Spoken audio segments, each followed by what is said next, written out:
Ethereum rallies 35% in just a few days. Are we about to see some explosive moves from Ethereum? I'm going to talk about what no one is talking about for a cryptocurrency today. Let's jump into the charts and I'm going to explain everything as it happens right now.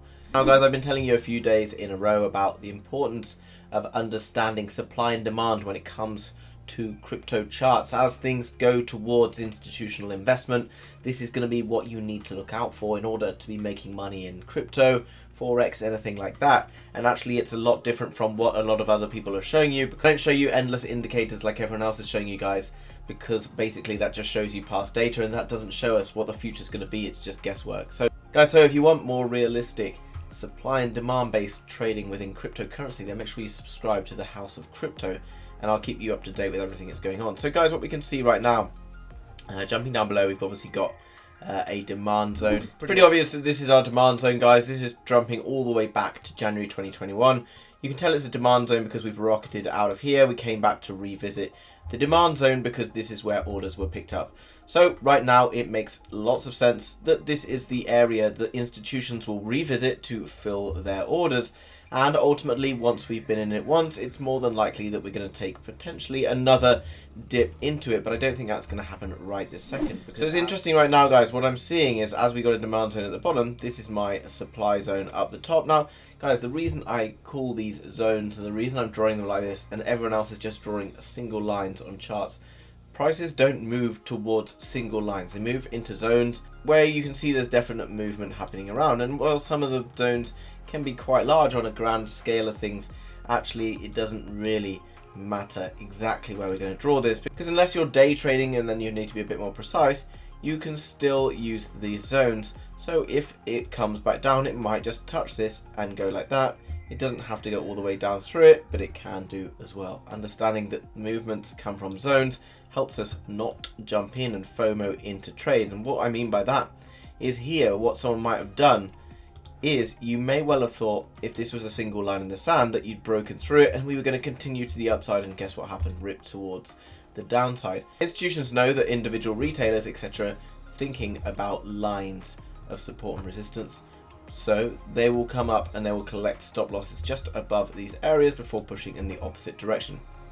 Now what we're seeing here, we did have a big push towards the upside. Actually guys, if we look into a smaller time frame, I'm going to show you how to find these supply and demand zones. Now, I'm saying the green zone is at the absolute bottom and the red zone's at the top. Obviously, we can move in between these. We work on different time frames. But what I'm looking for here, guys, which is making me feel a bit more bullish, you see this big push up. We've got these three candles. We took the price from 1,144 up to 1,226 in a very short space of time. This is a lot of money. This is a huge amount of money. You and I don't have money to be able to move market like this. So what we know, guys, is when we rip up like this, we tend to come back towards a zone. And as you can see, it didn't really come all the way back down, but the lower one came a little bit lower. And where many people now would be thinking, oh, it's a double top or whatever it's going to be. This is going to be a sell. It's going to rip towards the downside. I'm there thinking, it's just revisited the zone and actually this is a buy, because everyone is thinking it's a sell, but the banks know that everyone thinks it's a sell. So they rip back towards the upside. This for me is a really nice bit of rejection that we're getting here, and is indicating to me that this is a strong buy.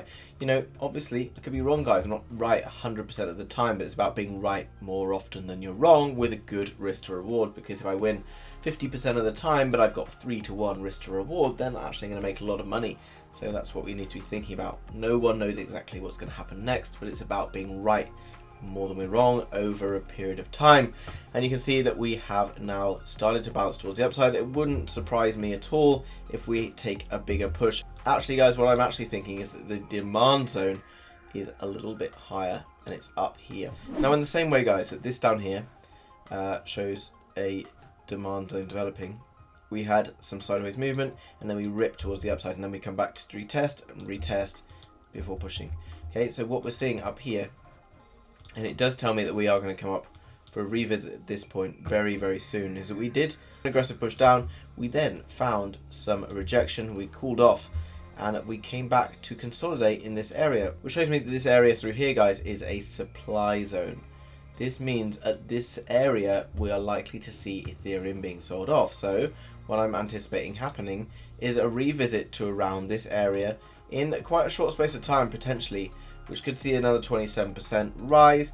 Now, if we're unable to break through this zone, not this solid line in the sand, but this zone, start having closes, you know, above sort of $1,500 to $1,600, then I think it's more than likely that we are going to see another drop into this demand zone. So we're going to hit supply, back into demand, and then potentially back up into supply again.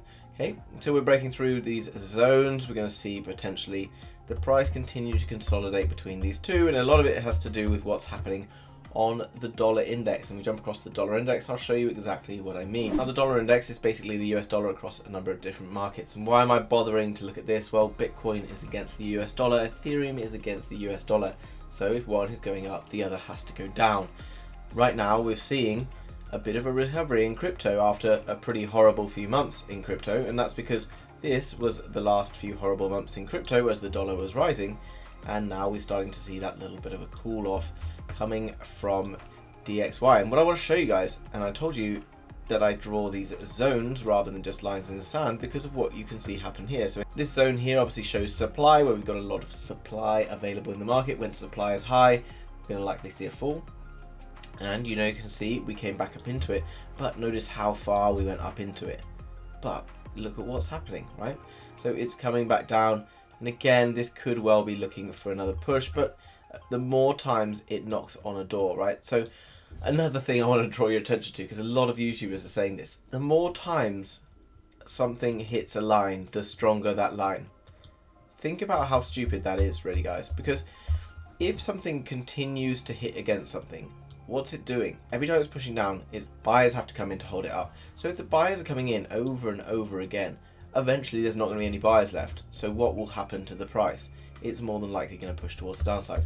So don't let anyone tell you that the more times a line is hit, the more likely it is to hold, because that's complete rubbish. Okay, so actually it's completely the opposite. The more times we see potential bounces towards this line, it's going to eventually drop because the buyers will run out, and we will see a further drop towards the downside. And you can see how quickly it came up. This is when Bitcoin and stuff quickly went down. Once we see the DXY starting to slide off, then it's going to be looking much more promising for crypto. But I don't think crypto is quite done yet. I think we're going to probably see something like this from the DXY, and that's going to be reflected in Ethereum. So guys, I've been talking about stuff on a smaller time frame, and you can see by zooming out, we can see our little boxes we've been talking about there. This is why.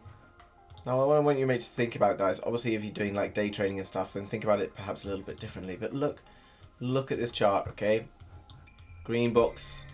I make these green at the bottom and red at the top because it reminds me not to do the opposite of what I should be doing, right?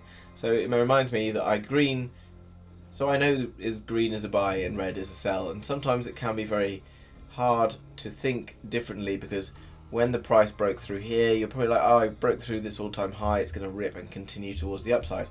But ultimately, it's just getting higher and higher. It's more and more likely to come down. Everything, once it gets higher, is more likely to be sold off because less people want to buy it at a price and more people want to sell it.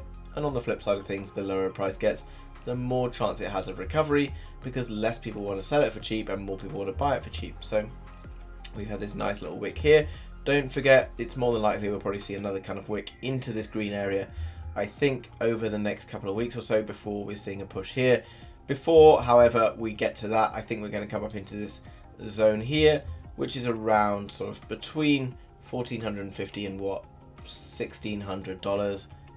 Push back down to the green area, and then potentially we're going to see a bit of a push like this towards the upside, but it all hangs in the balance of what's happening on the dollar index. Think about supply and demand zones.